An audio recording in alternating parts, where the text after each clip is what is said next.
He went through a $60 million bankruptcy. It was the craziest shit I've ever seen in my life. Lost everything.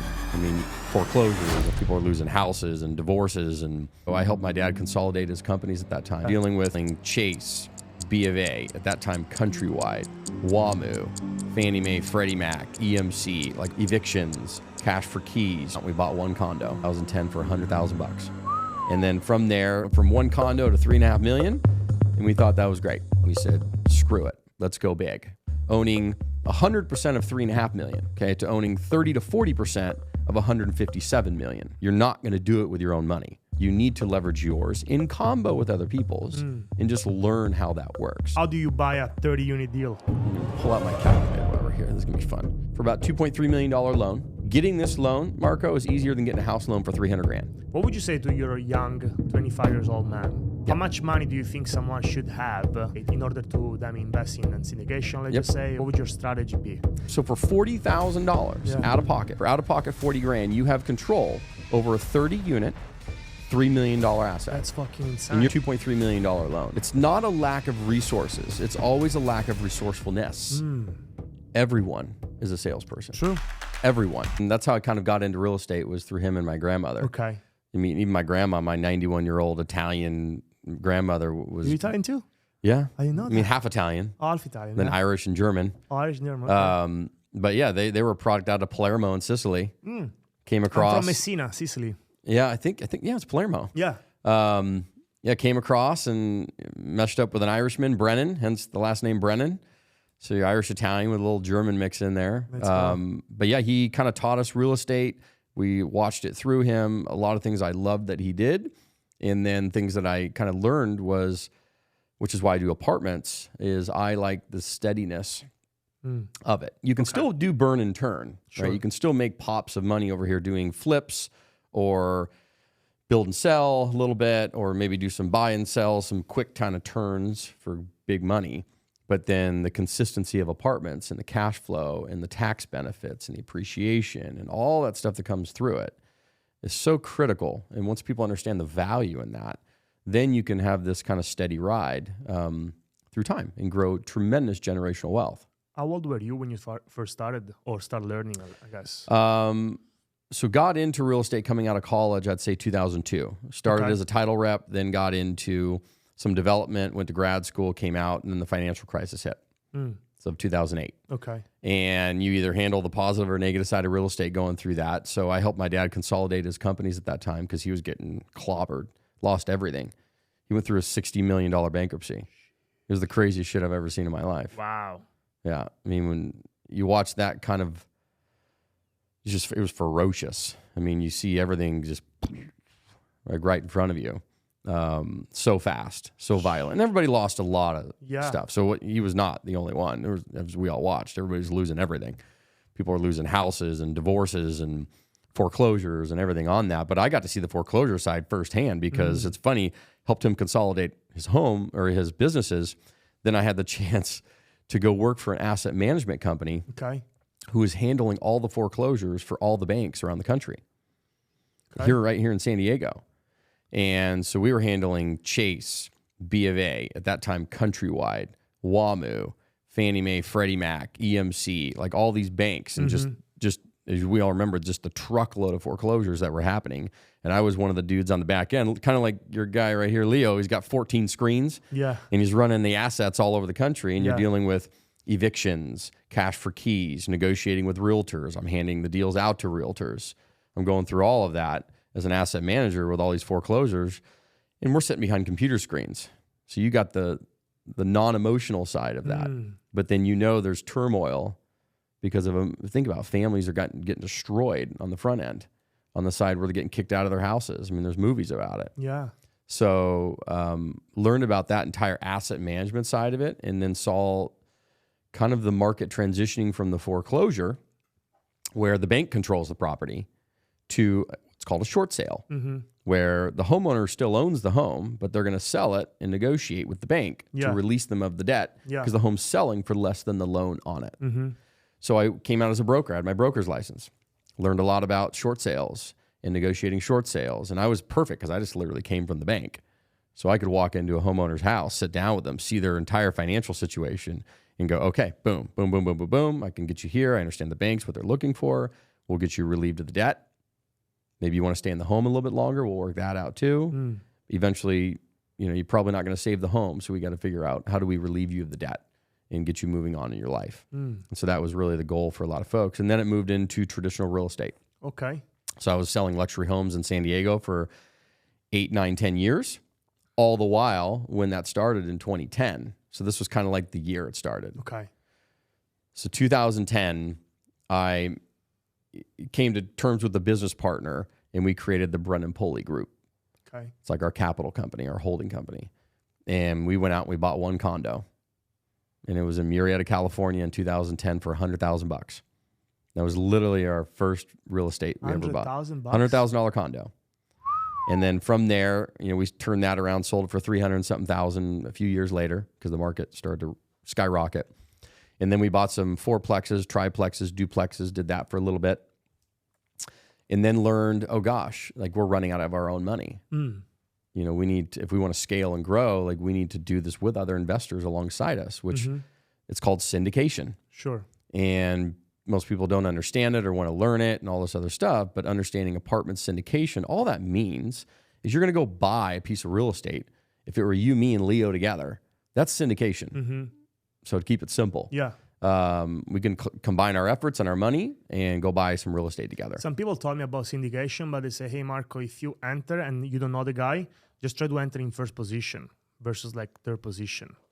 Well, it depends on how you're structuring the deal. Sure. So if you are pari passu, which means you all are at the same legal rights and ownership rights and decision-making rights on that property, or does someone have more control than the other? Okay. That's all negotiated as part of the deal. Sure. Yeah. So yeah, that got me into apartment syndication. We started scaling and buying apartments around the country. And so that took us from where we were at that time in 2010 to 2018, we bought like 20, 25 units. Okay, so we owned... Within which year? Say one more time. 2010 to 2018. 2010 so 8 years, we only bought 20 units. Okay. But it was all our own money. Okay. So we did it. We had about $3.5 million in assets. We thought we'd made it. Like, we're good.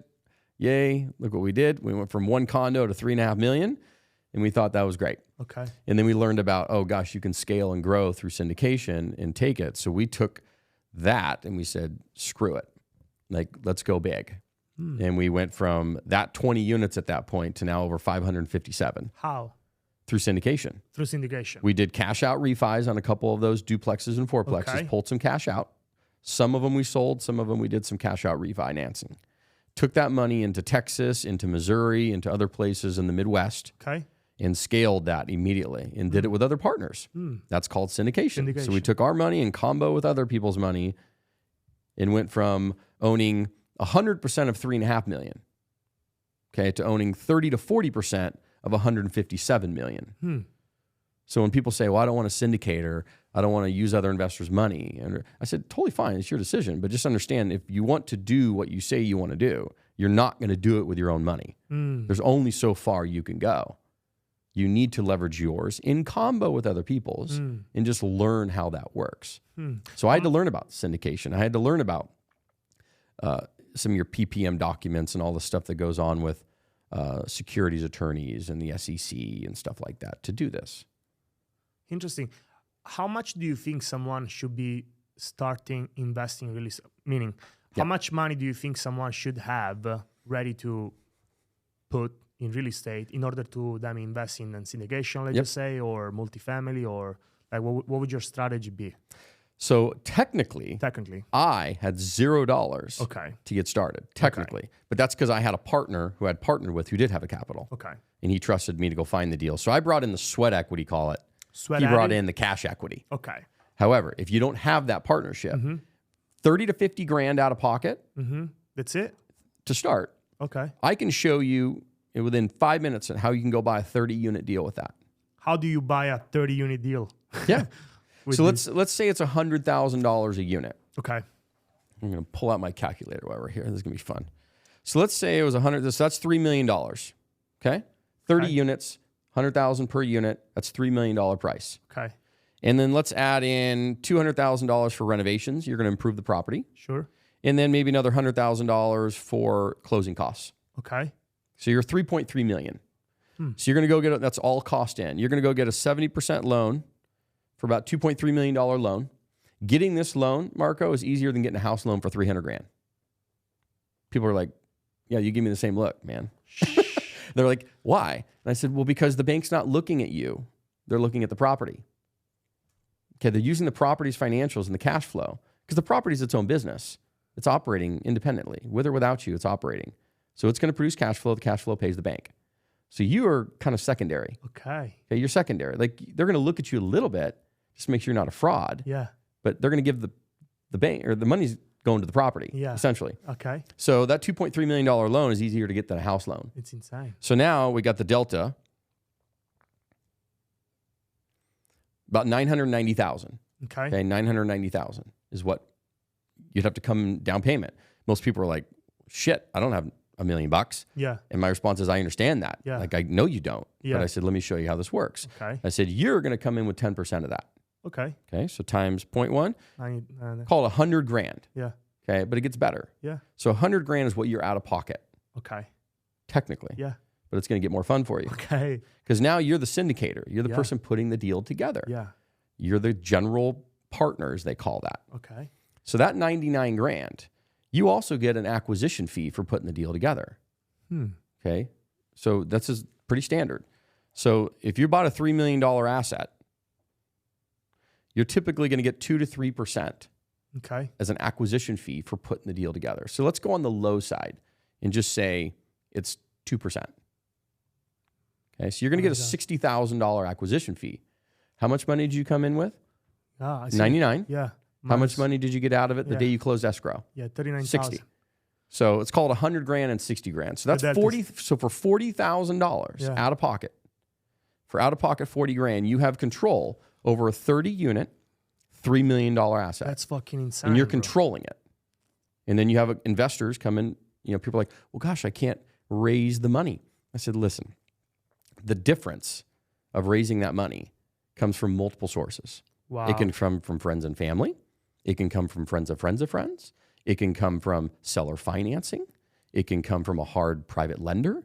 Like that delta, right, of money. Because if, as I said, if you have $990,000 that have to come into that deal, that's the down payment monies. You're coming in with $100,000, right? So minus $100,000. So now you have $890,000 that has to be raised somehow, some way, some whatever. So that can come from multiple sources. That can be seller financing. It can be from friends of friends, friends of friends of friends of friends. It could be literally the Trader Joe's checkout clerk, which is what happened the other day to me. People were like, well, how do you raise money? I said, let me give you a perfect example. I said, I don't care if you're an HVAC person, electrician, plumber, Jose Cuervo, I don't really care. I said, whatever it is you're doing for your job today, you're going to add a tagline to that. And you are officially a multifamily investor. So when people ask you, if you're at a barbecue and you're like, what do you do for a living? And if your response is, I just do plumbing. Okay. Well, they're going to stop and start right there. Yeah. But if your response to them is, I'm a plumber, but I also buy and sell apartments with investors and we do it around the country. Yeah. They're going to be like, they're going to forget you're a plumber for a minute. And they're going to say, well, tell me about the real estate thing. Amazing. So no different than I was at Trader Joe's the other day. I'm in the checkout line. I'll never forget this because I just got an investor for $50,000 from it. And you'd think it's just small talk. Guys pulling money, 50,000 at Trader Joe's. I mean, you'd think it's just Trader Joe's. You're going to check out at small talk, right? Which we're having small talk with the checkout clerk at Trader Joe's here in San Diego. And she's like, oh, how's your day going? I'm like, great, just finishing up some work calls and stuff like that. And she's like, oh, like, what do you do? And if I just would have been stopped right there, the universe doesn't allow anything to happen. True. But I responded with, oh, I'm a multifamily investor. I buy and sell apartments with investors around the country together. She's like, oh, that's really cool. I said, I was just chatting with my brother last night, and he's looking to invest in apartments. He just doesn't know how to get started or who to talk to or anything like that. Can I give you his info and you guys can chat? I'm like, okay. He ended up turning into a $50,000 investor for our deals. So pretty much. Straight from Trader. I mean, literally that conversation, 5 minutes. You watch how that happens. But if you're not opening your mind. That's true. That's it. That's all you got to do. It's not like you're selling anything. You just don't be a secret investor. Don't be a secret agent. Yeah, 100%. Yeah. So pretty much it makes more sense to take this 50,000 or 40, whatever it is, instead of going to flipping and doing No. You got to be careful. Okay. Because Ryan Pineda talks about this, and I 100% agree with him on this. if you're not making any money doing things and you're going to take your last $50K that you have in your bank and go buy a rental property, that's not a good move. What you should be doing is whatever it is you're doing for your day job, if it's paying your bills, great. So you're making good money doing your day thing. Let's call solar, for example. Let's just say. Then sure, you can take 50 grand, 100 grand, and now you're making money in the solar, awesome. And then you're also now investing alongside with rental properties. Yeah. That is how you do it. Okay. But you don't just go all in, my last 50K. Because you're not going to get the cash flow fast enough. 100%. And then it's all stuck in an asset that's illiquid for a while. What I was trying to say was actually like, instead of taking this 50,000, let's just say, and put it in a flip type of deal. Right. Taking from the mistake that your dad did, for instance, right? Right. You're saying, hey, take this 50,000 and actually owns $3 million worth of freaking real estate. Sure. So would you say the qualification, how hard it is to qualify for the loan? Yeah. Yeah. So they're going to look at the bank is they're going to say, okay, you need to have a 1-to-1. If it's let's say you're getting a $2.3 million loan. Okay. They're going to want to make sure you have a $2.3 million net worth. Okay. Okay. But there's ways to handle this. So don't freak out when you hear that. So $2.3 million net worth, and that you have 1% liquidity. Okay. So $230,000 in liquidity and $2.3 million in net worth. So as I mentioned, that comes from many sources. So there are KPIs, key principal people, who if you don't qualify on your balance sheet to have that, you can bring them into the deal alongside you and you pay them a fee to sign the loan. Okay. Once again, it's amazing. You just need to be resourceful. Wow. It's not a lack of resources. It's always a lack of resourcefulness. And like that's hands down the best quote I heard in a long time ago is they said, listen, man, it is not a lack of resources in this world. It's a lack of resourcefulness. So when you hit a snag, you hit a wall, you hit a problem, it's not like, oh, we can't do it now. It's like, no. How do we do it? Sure. Like, okay, this direction may not. True. But now we're going to pivot. How do we make it work? Because clearly there's a way. Yeah. Clearly there's a way. Let's just figure out how we do it and stop saying, oh, we can't. Start saying, how can we? I love it. Like, how can we do that? That's amazing, man. You just like open up my mind about... Steve Harvey talks about it. Yeah. You know, Steve Harvey, the guy, Family Feud, Steve Harvey. Yeah. I mean, he's like the motivational guy now. Yeah. I see him everywhere. And I hear these quotes that he says all the time. He says, it's just a lack of resourcefulness. It's not a lack of resources. So... What would you say to your young 25 years old man? I should have learned all this shit sooner and gone faster. But it is what it is. Yeah. Like, hey, don't, because I used to be, actually, it's pretty wild. I had to switch my mindset because I used to be kind of a negative Nancy. Really? Yeah, and I also used to be a paralysis by analysis guy because of my personality style. By nature, if you've ever done the DISC testing by Tony Robbins, I was a CS. C being hyper analytical, and which is fine. Organized, plan for a plan, 3 plans for that plan, and 14 plans for that plan, and which is great. Except you can also get stuck with paralysis by analysis. Yes. Okay, so you have to be aware of that. The S in me was the soccer mom, which was I avoid risk. I don't like inconsistency. I like consistent, no change. Just put me in a nice little box, which is great for a cubicle job. And if you're just trying to go through life in monotony. Yeah. But if you want great things, you're going to need to switch. How do you switch? You're not going to change your first. Sure. So the primary is there. That's the C. So I'm still analytical. I'm still organized. I still think 3 steps ahead. That's all there. However, the second one had to. I willed myself into being a D, which is the driver director. Execution. Like, okay, great. We can do calculated risk. We've done all the calculations. We're at the edge of the cliff. We got to go. We got to allow the how to show up. Okay. You got to allow the how to show up sometimes, but calculate some risk, but then you got to go because too many people get to the edge of that cliff and then they hold themselves back and they like, oh, because they're in fear of like the no, because we're told, oh, get rich quick schemes and all. We're told all these things like, oh, you can't do it. You shouldn't do it. You got to be buyer beware. And that's typically your, I learned this stuff biologically. So it's called amygdala. Okay. It's at the base of your spine as it comes up into your brain. It's like So literally when they there. try to protect you from making a Correct. mistake. By nature, it's bigger, thicker, and it's designed to protect you. I think like the crocodile brain, Yep. something like that. So you have the frontal cortex. Uh-huh. Like the science guy taught me this. He says you have frontal cortex, which is like the go-getter. Yes. Like, let's go. I'm excited. I want to make this happen. We're going to make, okay. And then you have the amygdala that sits there and says, whoa there, cowboy. Hold on wait a second. Slow down. Yes. Analyze. Double check. Triple check. Quadruple check. Get to the edge of the cliff. Nope, you're not going to go. Think about it 3 weeks. Next thing, nothing happens. So point being is you have to fight that. And you have to know that that's happening biologically in your brain. And then just say, listen, man, like I've calculated this the best I can. I've looked at it from 4 angles. Great. We're there. I got to fucking go and allow the how to show up. I got to go. Because if you just sit here twiddling your thumbs, if you're going to fail fast and fail forward. I mean, I'm not saying be reckless, Yeah. but if you're going to fail fast and fail forward and understand that that is literally the process of going great. So true. Yeah. And it's a dogfight, especially for someone if your personality style by nature is, you know, I think I have the opposite. you're just go like, Yeah. okay. I have the opposite mind. Too fast, too furious. Dude, unbelievable. Yeah. So, yeah, it's a lot of work for Yeah. me to be, okay, wait a second. Think twice. So I'm actually going reverse. So I have to think twice Sure. before making an action. So how did you get into solar? Yeah. How did you, where are you from originally? Sure. Real quick. Where are you from originally? How'd you get into solar? And then I want to know your big dreams, your Sure. BHAG. So born and raised in Sicily, Messina. I lived there until I was 18 years See, I'm old. sitting here calling you Latin like you're from Mexico. Little do I know. It's okay. It's okay. I'll take it. It's fine. Edit that out. We don't discriminate. So yeah, 18 years old, I left high school. I finished high school, and then I went to England to learn English. So I put myself in an uncomfortable situation for me to learn English because you know what? I need to learn English because I never learned it before. And I work for free in this missionary campus called Youth with a Mission, YWAM. So I worked for free for like 3 months. I was surrounded by people that was speaking English in different type of dialect and different type of accent. So it was pretty complex. And then I was cleaning toilet for free, cooking. You're cleaning for free, toilets for free? 100%, yeah. Damn, man. And I was doing it like with a smile, to be honest. Like I don't know why, but I was just happy. I knew that this shit would reward. I just knew it. Okay. I just knew it that while I was doing it, I was like, you know what, I'm doing it with like I'm harvesting for the future. Sure. You're planting seeds. Plant seed, yes, correct. Yeah.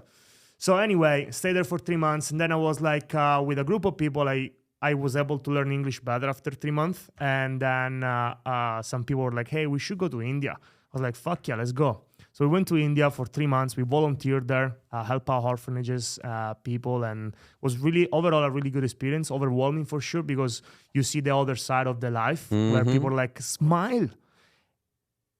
I have nothing, bro. And you're just there, like, you just feel empty, bro. I'm telling you, when you see that kid smiling at you and just like wanting food or just try to give you a hug and just you're there, like you have an iPhone, you have this, you have that. Yeah, you're bringing me back to a moment I had in South Africa in the townships. Because one of the trips I had in my life that changed, probably made me a super positive person, grateful person, thankful person, and grateful for this country, the United States of America. 100%. Was when I went on a thing called Semester at Sea. And it was in 2001, 2000. Ship around, it's 700 kids from around the world. They put you on a ship together. You sail to 13 countries and 27 cities in 4.5 months. Wow. Okay. And we literally did a complete circle around the world. Complete circle. How many months? 4.5? 4.5 months. So one of the 13 places was countries. in India. Okay, Wow. which we can talk about India. Sure. But I was in Cape Town, Yeah. right? And they had the apartheid and segregation, all those other things. And great, you go into Cape Town, it's beautiful. Literally looks like La Jolla. But then 4 or 5 miles out of Cape Town, you have the townships. Yeah. And that's the remnants of apartheid and slavery and all these things out there. And we pull in there, and this is where I felt horrible, because we pull in a tourist bus. We get out. And of course, we're snapping. We have our little cameras at that time. I don't think they were digital. Maybe there was a digital camera. Yeah, it was a digital. I had a digital. Which year was that? 2001. So Okay. they're just, but it wasn't like iPhone stuff. It was like digital camera. And I get out, and these kids have never seen these things before. Yeah. And like you said, I mean, you have miles of these 10 by 10 tin sheds. Yeah. No running water, sewer down the street, trash everywhere. Really bad setup. I mean, you're like, wow. I mean, when I tell you this, the homeless people in the United States are at the Four Seasons 100%. in comparison to what I saw in 5 minutes. Yeah. So it makes you appreciate the simplicity of just running water and simple things in life. So the experiences, like you said, these kids are so happy though, and they have nothing, and they're just. But it goes to show you that material is material. True. You can find happiness in the greatness, and the beauty in anything. Yeah. And they're just happy to hang out and be freaking kids. Yeah. And then they see us, and that's why I felt bad, because we get to come in. I feel like we're exposing them. We're snapping our photos, doing our tourist thing, and then we're getting back on a tourist bus, and I felt empty. Yeah. Yeah. It was a wide awakening moment. So, that was crazy. So, Yeah. And keep going. No, yeah, I mean, like, thanks for sharing that. I mean, I love that we're able to relate on that as well. Yeah, man, I felt empty. Looking these people's eyes are like, they're so happy. I'm like, oh my gosh. And then I was young. I was like 18 years old, about to be 19 when I did that experience. So after that, I was like, oh my gosh, I felt really rejuvenated under different energy perspectives, such as, hey, like, I'm grateful. And I feel like since then, I stopped complaining, really. Since then, I switched my mind in understanding who my people are, understanding how to find the level of people. I don't have many friends. I never had really a big amount of friends, but I just have like few people that I can relate. Anyway, long story short. Yes. And when you come to the U.S.? I was 2016. Okay. So after India, I went to Spain, learned Spanish over there, and then the opportunity. How many languages did you speak? 3. Okay. I'm working on my 4th Portuguese. I need a Brazilian girlfriend. Us Americans, we're so horrible at this because we're English, right? So and everybody speaks English around the world. Yeah. But, it's another topic. Yeah. Yeah, no, 100%. I mean, like, it's super important to learn another language. Really hard. Trust me on that. 3 months in staying in England and knowing shit was really uncomfortable. But hey, you pay the price. Right. So yeah, Spain. Then the opportunity for me to come to Disney World came to life. I saw a friend of mine went to Disney World in Orlando, Florida. I was like, hey, bro, you should go. Fuck it. I apply. And then for some reason, when you do the application, there was like, are you thinking to stay in the States after the program? I was like, yeah. So they denied my application right away. But it was in the most genuine way. I was like, yeah, I didn't know what to say. It was no lawyer next to me helping me to do that.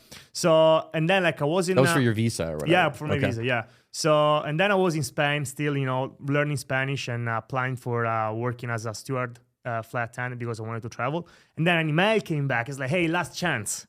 Are you looking to go? I was like, fuck it. So I applied again. This time I put no. And then then from there, 1 week later, they were like, okay, the interview are in Rome. So I flew to Rome, got the first interview. I got like 5 interviews in total to apply for Disney World. They accept me. So after that, I went to the States in 2016 because Disney World, sponsored me through Patina Restaurant Group. Okay.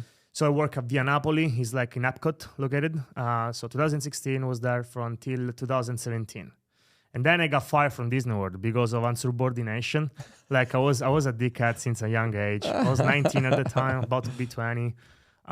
So yeah, they fired me. And then I was in Orlando. Then I went to San Diego before my visa would expired. Okay. So then my visa expired. I went to Australia. Was there for 6 months. And then in 2018, I came back to San Diego. In the meantime, 2017, when I was in San Diego, I met my ex. We got in a relationship. Then I went to Australia, long distance relationship. She's like, hey, baby, like, I miss you, whatever, like, come back. I was like, fuck it. So I came back 2018 in February. And after a little bit, she was like, hey, like, I feel like how much you're doing for us, whatever. Do you want to get married? I was like, oh my gosh, this is not happening. So I took like a good 2 months to think about it. Sure. And then I say, all right, let's try. It's the same thing. We're already living together, whatever. So we got married. That got me the green card. And after that, 2 years later, 2020, unfortunately, we got divorced. Communication wasn't that good. I was young. She was young, whatever. You dance tango in two. Sure. So it was really rock bottom at that point, 2020. Yeah, man. So, yeah. And where did solar come into this? So solar came in 2022 because I was selling life insurance mortgage production for homeowners. So think about it. I was like making phone calls, like 100 calls a day. I was hustler since the beginning. And I was putting a bill that was over their budget or sometimes within the budget, but like I was increasing their budget, of course, to help in protecting the family, right? Yep. But still I was putting a budget that was like higher, whatever. And I was like, it must be something else that I can do. I can sell because I love selling. And then a friend of mine is like, hey man, like, do you like to try solar? Like, I mean, I have no idea, but show me. So he told me, yeah, you have to door knock, find clients, and then sell solar. How does it work? Well, you can do 3 ways. You can either sell solar cash if they have cash and they want to do it, great. Mm-hmm. They can get the tax credit, you can get the loan. Interest rate is idle, or you can get a PPA, it's a power purchase agreement, Yep. and allows the homeowner to go solar with zero money out. They have no debt, they don't own the equipment, nothing like that. They just purchase the power, the electricity of the solar panel produced on a lower rate. Right. I was like, wait a second, you're telling me that the electricity is like $500 and I'm able to help them cut the cost of that, and that's how I get rewarded? It's like, yeah, fuck, I'm in. Yeah, because now you have multiple offers, Yeah. right? It's not just one way of selling it. Yeah. Now you got a plethora, handful, depending on their situation, what they Correct. need, what the client needs. Yeah. You fulfill the need. And Exactly. that's beautiful. Yeah. So all you're doing is meeting a need Yeah. and having multiple ways to do it. 100%. So it was good because number one, it helped me to develop a different skills of selling, which Yeah. is door to door. And I don't know if you ever done Do you know Nick? I want to say it's Nick Sales, but it's. I know we got a few minutes here. It's Nick. I don't know why I keep forgetting his last name because it's Nick Sales online. on Instagram. Yeah, I think I know you're talking about. The guy this with the guy. clean shave. Oops, nope. With Right here. With the clean shave. I just had it. Where did it go? You're just here, bro. Now you're gone. I just saw you. He has a clean face, no? Yeah, here we go. Okay. Here we go. Yeah, I saw Nick. Okay. Yeah. So follow him. He's great on solar, sales tactics, all that stuff. I'm actually going to be on his podcast here soon. Oh, nice. But yeah, super sharp guy. So. Yeah. So I did that, and but now I'm focusing more on creating better relationship versus door knocking. Yep. Because door knocking, yeah, you can make like 100 sales or whatever it is. I mean, Right. there are people making millions and millions in just door knocking.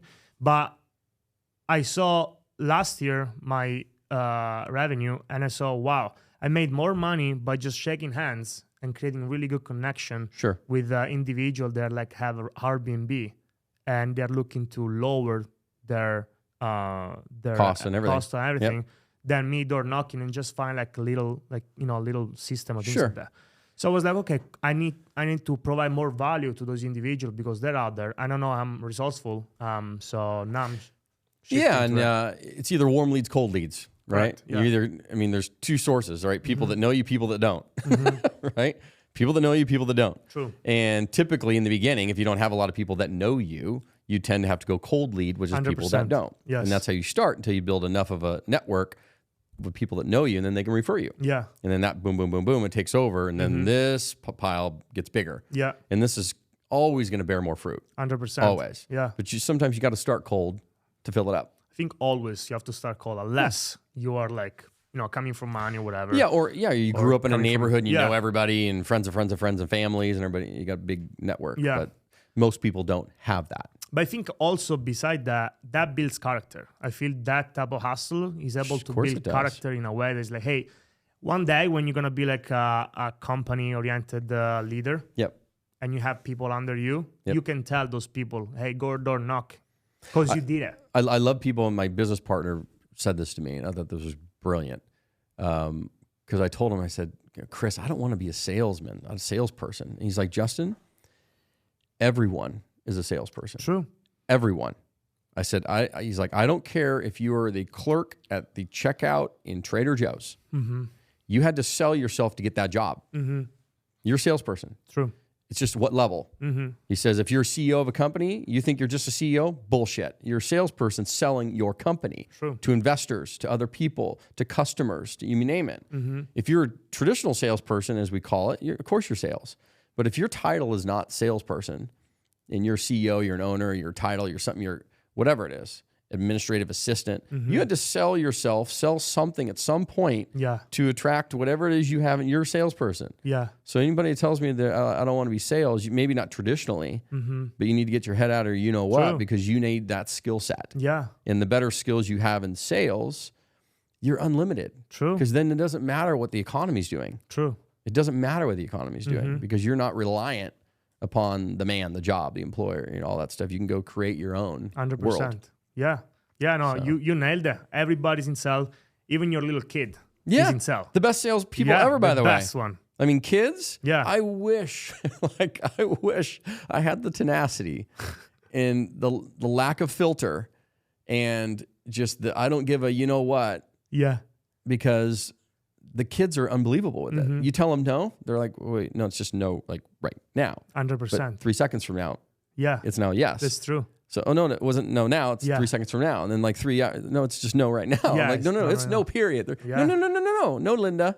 It's like just right now. I'm like, I wish I had that. I love it. Yeah. Because most people as you become an adult, life happens and you realize, oh, well, no means no. Yeah. Maybe just right now. True. So. Yeah. No, I agree with you. I'm there. Like, no is no now. So I feel like we're going to have to do like multiple podcasts. 100%. This was definitely a short one. But I wish I had. We could probably do like Joe Rogan style hours on this. Honestly, that's the imprint of it. I do like 2 hours sometimes. So why, and we'll finish on this, why the podcasting for you? Yeah. So podcast for me is a number one, a way for me to grow and learn from other individuals. And we discussed that before. Like if I'm able to pick someone on brain, I want to making sure the other people were able to see and get value from other individual. Yeah. So it's really like a journey to become a better version of myself. So that's why the podcast. Because think about the Teddy. You just learned this is how you're going to do 100%. it. And if you need help, no problem. I'll just give whatever you want. You said, great. You can continue to do the solar, make your income, pay your bills, do all the things you need to do, and then stash away. And once you get to 50, 60K over here. Yeah, 100%. I mean, I just showed you literally how you can go and coordinate. You just need to learn the skills to do it. We're going to talk. Right? Yeah. You just need the skills to know how to do that. 100%. But once you have the skills to do it, it's just an effort game. Yeah, 100%. So, because we literally, our first syndication was a 27 unit and we had $15,000 out of pocket and we controlled a $2.245 million deal, 27 unit. For $15,000 out of pocket. So people that tell me, oh, you can't do, I said, bullshit, I'll show you. I said, I'm still doing it today, every day. I said, once you understand how the game of OPM works and how you can leverage your money a little bit with other people's money and how the scale game, once you understand that, it's like, yeah, you're right, man, 100%. So that's pretty much my 2 cents of why I started my podcast. And bro, people like you, I think like more people should learn from you. And you just give us so much value in just like under 40 minutes or something like that. Well, thank you. Like unbelievable. And I'd love to, because I that's actually one of the things I was told is like, Justin, you should share more, and you do need to get out there on more podcasts and speak to people because you can give a lot of value, and that is my whole mindset: is freely you give, freely you receive. I mean, I went to Pepperdine University, which is a Christian school. And at the top of the sign, when you drive into the campus, it says, freely you give, freely you receive. And it is in my brain because I know that the more you give, the more you help others. Yeah. And you do it in a kind of without any anticipation of receipt. The universe does its job for you. True. And it will pay itself dividends forward. I don't know if you know Jeff Fenster. Do you know who Jeff Fenster owns? Everbowl here in San Diego kid. Multiple businesses. Okay. One of them started in payroll company, then it went to digital marketing, and then now Everbowl is his like next venture. But follow him because he wrote a book called Relationship Capital. Okay. One of the greatest books I've read in a long time. There's a handful, but he's one of them because his entire life is that book. I mean, he is a testament of exactly if you build good relationship capital with people and deposit it into other people without any anticipation of receipt, then through life, you'll have lever points when you need help too. And then that relationship capital will, boom, spiral. So good. And has literally created his wealth that he has today as a multi-millionaire. So good. Yeah. The it's law wild. of giving is so Yeah, important. Relationship Capital, great book. So 100%. highly recommend it. Just because I've read it, I get it, and I'm trying to employ that to the world now. So 100%. Justin, thank you for being here. Appreciate you. let's do some more. We're gonna have to 100%. Yeah. I'll have you into our podcast. We'll do podcasts. Everybody's doing 100%. podcasts. Yeah. So Maybe we can lock something for next week. Yeah, Or love something it. like that. So it's gonna be more on timing, like 2 hours if you're okay. I would love to. I think we'll do it. 100%. All right, my man. Thank you for Cool. coming. Thank you. God bless you, man. I'll see you soon. Yeah, man. Sorry.